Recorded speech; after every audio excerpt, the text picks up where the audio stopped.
আমি আমার স্টেশনারি কালেকশনে নতুন 4টা পেন্সিল অ্যাড করছি। এটা হচ্ছে জেব্রা ডেল গার্ড। এটার স্পেশালিটি হচ্ছে এটার ভিতরে স্প্রিং দেওয়া আছে, সো এটা এক্সট্রিম প্রেশার সহ্য করতে পারে। যারা খুবই প্রেশার দিয়ে লেখে এটা তাদের জন্য খুব ভালো পেন্সিল। কিটাবশি উডেন মেকানিক্যাল পেন্সিল বেশ ইউনিক দেখতে, ধরতেও অ্যাকচুয়াল পেন্সিলের মতো কমফোর্টেবল। এটা lead size 2 millimetre, but sharp করার জন্য সাথে এই শার্পনারটা আসে। এই পেন্সিল অবশ্য খুব বেশি ডিউরেবল না, আই ডোন্ট রিকমেন্ড দিস। এটা একটা সিমিলার দেখতে মেটাল পেন্সিল, বাট এটাতে কোনো লিড নাই। এটায় যে টিপ দেওয়া আছে সেটা গ্রাফাইট আর মেটালে বানানো। এটা দিয়ে হায়েস্ট 16 কিলোমিটার পর্যন্ত লেখা যায়। এটা দিয়ে লেখা অন্যান্য পেন্সিলের মতো কমফোর্টেবল না, বাট এটার কালি রাবার দিয়ে মুছা যায়।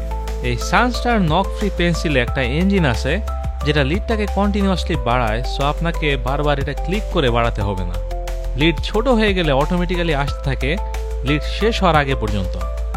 এটা কমফোর্টেবল আর পাতলা, আর এটা ডেল গার্ডের মতো প্রচুর প্রেশারও নিতে পারে।